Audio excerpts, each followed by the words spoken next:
These are wild onions and we're gonna use them to make onion dip. But you can substitute it for any store-bought onion greens like scallions or green onions. There are a lot of kinds of wild onions, but the ones we're using are Allium canadense. Note the papery sheath on the bulb and the flat, glossy, grass-like leaves and the oniony smell when broken. Also note their vastly overrated sibling, the ramp. You see how there's a ton of wild onion and one ramp? Yeah, that's because people don't go pulling up buckets of Allium canadense, but honestly, I think it tastes better. Please don't arrest me, onion mafia. I'm so serious about going through all those identifiers because, like, look at this. It's grassy, its leaves are flat, but it's matte, and it doesn't smell like onions when you break it because it's daffodils, and that's a tummy no-no. A fly just got stuck in my lip gloss, and that means it's time to go home. I'm home with my wild onions, and also it's tomorrow now. I got distracted talking to my neighbors. That's okay though, I just put these guys into a cup of water and they're looking just as sprightly as yesterday, so let's make onion dip. Clean your greens. Then I use cooking shears to snip up all the green bits because I'm bad at knife. Huzzah! And these guys are going into the garden. Now you're gonna wanna cover them in a liberal amount of salt.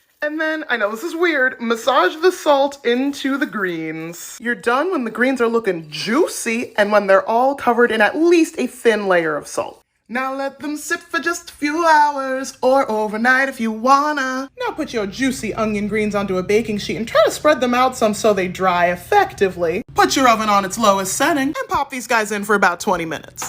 After 20 minutes, cut the heat and let them rest, and then do the process all over again. I accidentally left them in too long, but that's okay, they'll still work, they still smell good. You want them to be so crispy that they snap, woo, instead of bend. And try not to eat too many, even though they're very good. Now I have like a cup and a half of vegan sour cream and 3/4 cup of vegan mayonnaise because I'm a filthy vegan. But use what you have in your fridge. Now crush your crispity crunchity onion bits. Lipton onion soup mix could never. In it goes.